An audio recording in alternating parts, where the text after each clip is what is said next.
As discussões que têm sido realizadas em torno da vacinação contra o coronavírus abrem uma brecha bastante interessante para a gente discutir até onde vai o limite da influência da ciência na sociedade e até onde vai o limite da democracia, das tomadas de decisão pela população, tendo em vista essa participação da ciência. Vamos discutir mais sobre isso? Então clica aí em curtir, se inscreva e vamos embora para o vídeo.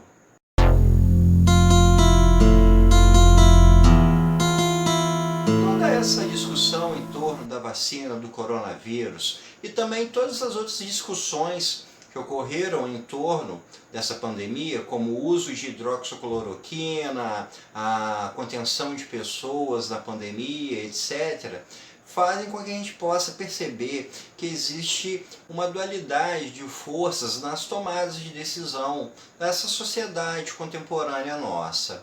Por um lado, a gente viu o discurso técnico, o discurso científico, a gente viu muitos médicos, biólogos, farmacêuticos dando suas opiniões referentes ao que se deveria ser feito com relação à pandemia, e por outro lado a gente tem posicionamentos da própria sociedade com relação a isso.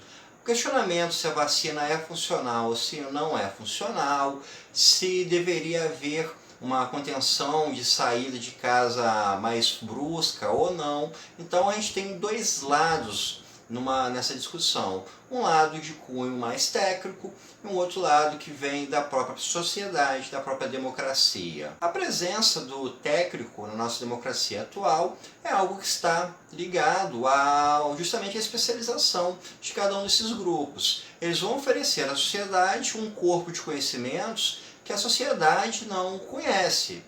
Quem vai, por exemplo, falar sobre o que é melhor para a área de saúde vão ser médicos, enfermeiros, farmacêuticos, fisioterapeutas, dentistas, etc. Quem vai poder falar melhor sobre produção de alimentos, sobre agricultura, sobre agropecuária, são pessoas dessa área, são agrônomos, engenheiros agrônomos, veterinários. Quem vai falar sobre questão de urbanismo, sobre arquitetura, vão ser os engenheiros, os arquitetos, e assim sucessivamente em todas as áreas que requerem algum grau de especialização. Esse conflito entre esses dois lados começa justamente sobre se existiria algum limite até onde esse discurso técnico deve prevalecer e até qual ponto que deve prevalecer deve ser a vontade da sociedade. A aplicação de uma vacina deve ser decidida por um corpo técnico ou deve ser decidido pela sociedade de um modo geral? A realização de um projeto urbanístico deve ser decidida por um grupo de engenheiros, de arquitetos, ou deve ser decidido pela sociedade em si? Vamos falar um pouco sobre os benefícios de cada um dos dois lados para a gente entender melhor essa questão. O benefício do discurso técnico é justamente pela especialização que ele possui e que vai levar para aqueles que não entendem da área. Quando você vai num médico, você está contando com o conhecimento dele para te oferecer a melhoria de saúde, para resolver aquele seu problema.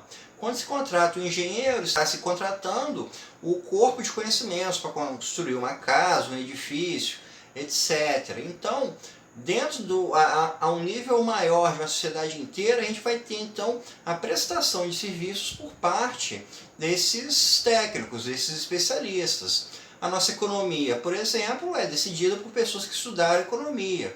Questões sobre juro, câmbio, inflação, quantidade de moeda corrente, são questões técnicas que a maioria da população não compreende. Então, elas acabam sendo decididas por grupos de economistas. Da mesma forma, a questão da saúde.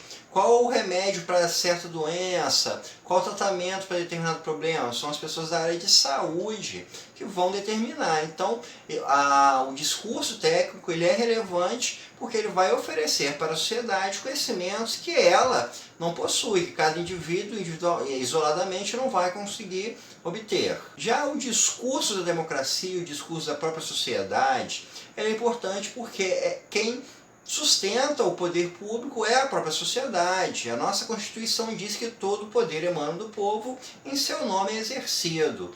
Então, tudo aquilo que o poder público faz tem que ser em função da sociedade. Isso inclui o próprio trabalho desse corpo técnico. Vamos imaginar que você mora em um determinado lugar, chega um grupo de engenheiros, de arquitetos, e eles decidem fazer uma determinada obra arquitetônica porque eles acham que aquilo vai ser bom para a sua rua ou para o seu bairro. É correto você não participar dessa decisão? É correto você não poder dar a sua opinião, não colocar aquilo que você acha? Uma pessoa que utiliza o posto de saúde do seu bairro, ela não pode dar uma opinião sobre o funcionamento, ela não pode questionar como aquilo ali funciona, como todos os serviços são prestados. Será que apenas um discurso técnico é que pode prevalecer?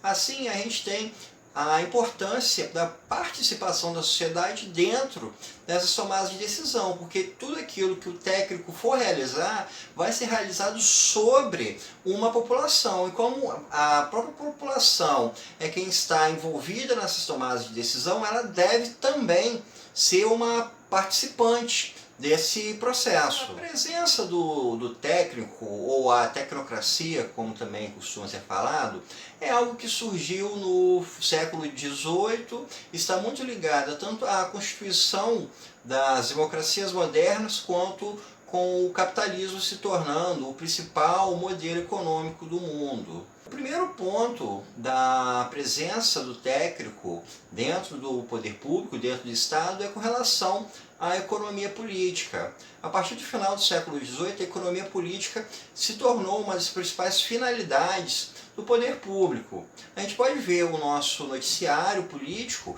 ele está cheio de questões como taxa de juros, inflação, desemprego, crescimento do PIB, taxa de juros. Então, uma das maiores finalidades do Estado é com relação a uma economia nacional. E para gerir uma economia nacional é preciso um corpo técnico de economistas, como a gente vai ter no Ministério da Economia, na Secretaria do Tesouro, no Banco Central, no Copom, etc. Também, junto com o desenvolvimento da democracia, começou a surgir uma série de direitos para a sociedade, e muitos desses direitos estão ligados à prestação de serviços técnicos. A gente pode pensar, no caso, serviços de saúde, no direito à saúde, que faz com que diversos profissionais de saúde sejam necessários para oferecer esses serviços à população: médicos, enfermeiros, fisioterapeutas, psicólogos, farmacêuticos, etc.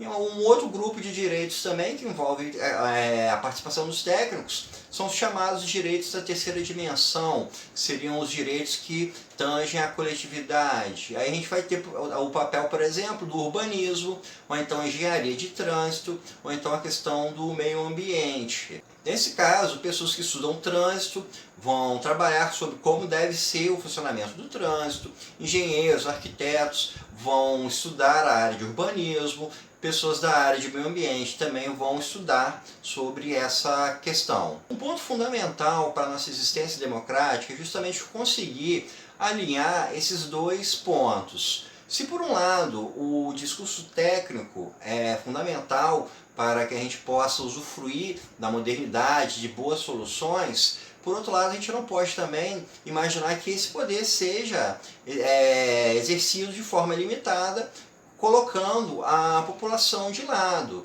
A gente não pode imaginar que os grupos técnicos tenham a palavra final sobre tudo e que a população seja um mero adendo, seja um objeto secundário, isso tudo. Já se a gente tiver uma participação da população sem um apoio técnico, sem um discurso técnico, a gente teria tomadas de decisão que ficariam carentes justamente do suporte da tecnologia, do suporte das ideias que esse grupo oferece.